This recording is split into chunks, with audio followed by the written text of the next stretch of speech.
Right now, Pittsburgh's best sports show is about to begin. Call us or tweet us. We got things to talk about on the Ireland Contracting Nightly Sports Call. All right, thanks a lot, Ken, and thank you for tuning in to the Ireland Contracting Nightly Sports Call. I'm Rich Walsh, and I'll be taking your phone calls tonight. 412-575-2600 is the number right now. The Panthers are beating 23rd ranked Virginia 20-13. 4 minutes left. The Panthers are driving. You know what? This was a pretty good game by the Panthers so far, down 10-7 and half.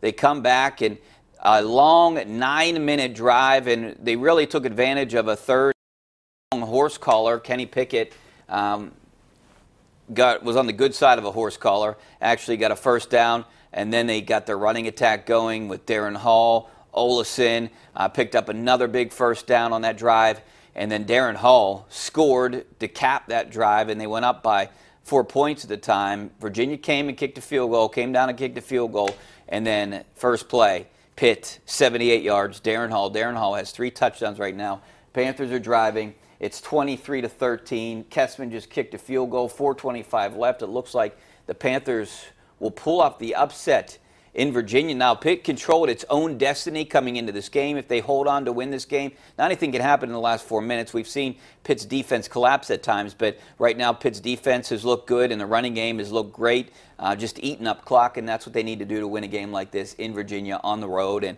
Pitt will move into first place in the ACC Coastal Division, and they still control their own destiny with 3 games left. Virginia Tech, Wake Forest, and Miami on the schedule left. And, 3 winnable games for the Panthers, also 3 games that they could potentially lose. This team we've seen 2 sides of this team so far, but right now they seem to be playing well. They seem to be playing together. This running game has seemed to be working for the Panthers. They don't really have a passing attack, but right now with the way they're running the football, they don't really need it. So Pitt up 23-13, 4:25 left in the fourth quarter. We can take your phone calls about Pitt. That game should be a final by the time this show is over. Also, over on the south side, Artie Burns hurt at practice today. He left practice with an ankle injury.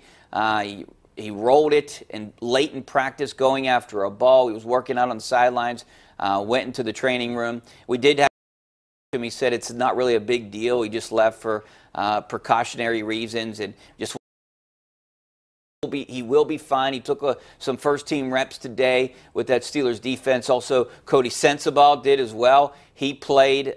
He started the last game, but he wasn't able to practice on Wednesday. Limited capacity yesterday. Full participant today.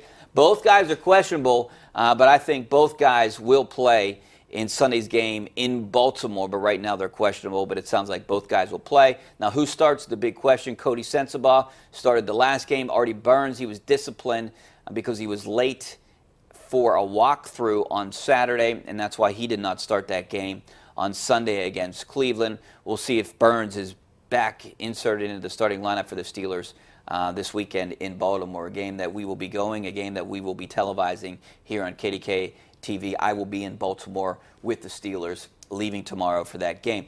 Also, Marcus Gilbert, not good news for him. It appears he has some kind of setback with his knee injury. He wasn't able to practice last week. He did not play in Cleveland.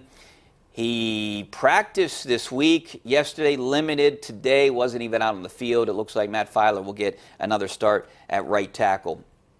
And no word on when Le'Veon Bell is going to come back. He's still not at Steelers headquarters. If I'm Le'Veon Bell, I don't even risk coming back. Paul Zeiss and I talked about this yesterday. The risk is too much. Why even come back?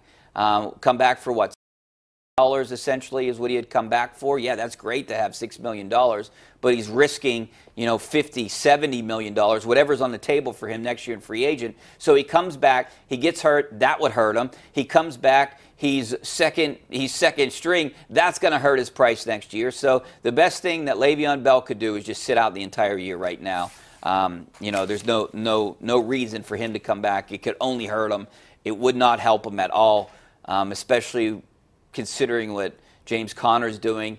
Now, if James Conner would get hurt for some reason, then that's a different story. Then maybe Le'Veon Bell could help this team and maybe help his help his status for next year during free agency. Right now, it's the Thermo Twin Whippio Report brought to you by PNC. We got a bunch of good games to talk about tonight. McKeesport edges out Upper St. Clair. That was our game of the week tonight, and we'll have highlights of that game on KDK TV. Also, Penn Hills wins big over Latrobe, and a couple other good games. Thomas Jefferson in 4A beats up on Newcastle. We'll have highlights of that game as well. And our Steelers showcase game of the week, Cannon McMillan and Mount Lebanon. Mount Lebanon comes back to win that game. So we got a bunch of good highlights, great games coming up for you on KDK TV at 11 o'clock. But right now we're going to take a break. Back with your phone calls and some of your tweets coming up next. Stay right there.